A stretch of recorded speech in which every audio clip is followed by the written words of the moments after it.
Hey, my name is Matt Giordano, theyogimat.com. Thank you so much for watching. Today we're going to talk about the abductors, the outer hip muscles. The muscles that make up the abductor group are the gluteus medius, minimus, and the TFL, tensor fascia lata. So these muscles help with a couple of things: stabilizing the pelvis from side to side motion, as well as moving the legs apart and also adjusting the hips from side to side, going up and down. Many of you are aware that I created a school called Chromatic Yoga. Chromatic Yoga aims to support the cultivation of awareness of both the physical body and the mind. And so when we talk about the physical body, we use something called a physical through line. A physical through line is essentially an activation of a muscle throughout many different postures. And what this does is it helps build awareness and strength of the muscle. So what I'm going to take you through is how we build awareness of the muscle first. So step one, build awareness. Step two, build strength. Step three, practice or repeat these actions over the course of time through many different postures. And this creates a sense of mastery in the awareness of just one muscle.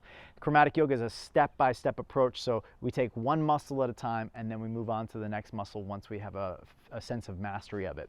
So moving in line with Chromatic Yoga's monthly theme today of the abductor group, let's first develop an awareness of where the abductor muscles are, and this is the outer hip muscles. The way that we'll do step one, cultivating awareness of the hips, is take your right leg or left leg up and place your hand on the outer knee. Turn your pelvis a little bit away from that knee, and you might start to feel the abductors of the standing hip.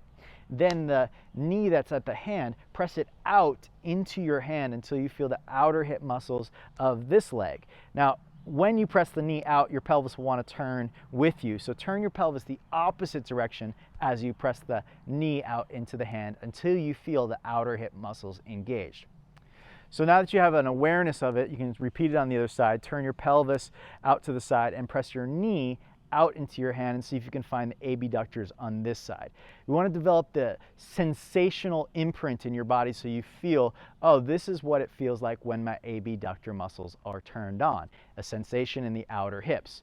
Then the next step is to build strength through different actions. I'll give you one isometric engagement for right now, and that is come to chair pose, and with your knees bent, push the legs out apart from one another like you're separating your yoga mat with your feet until you feel your outer hip muscles engage here. A lot of you will splay the knees out to the side, which is your external rotators, the deeper muscles of your buttocks, so you can keep your knees straight ahead and push straight apart with your legs. Another exercise you can do for dynamic movement is to abduct the standing hip of, say, a one-legged chair. So you bring your leg up, you move the hip out to the side, and then you squeeze your abductor muscles to elevate like a dog would pee on a fire hydrant. And then you move the hip out to the side, letting go, the standing hip that is, letting go of the abductors, then squeeze it in. And then let it go out to the side and squeeze it in. You can repeat that on the second side. Your hip goes out to the side. This is stretching the abductors, and then you try to squeeze the outer hip in. Also, if you lift this top leg up higher and higher, it's the abductors of the top leg, because the abductors separate or spread the legs apart. That's one of their actions. Then you let it sag out, and then squeeze in, and then out, and in, and up. So when the legs are fixed, it's like you're trying to separate the legs apart, but the feet are fixed, so then what happens is you don't get any movement, just an isometric engagement. When one leg is fixed and you squeeze the abductors, the pelvis actually tips up, moving the angle of the pelvis at a different, instead of being level, the one hip lifts up, the bottom hip stays down, and you get abduction at the standing hip. And if you lift this top leg up, abduction at the top leg.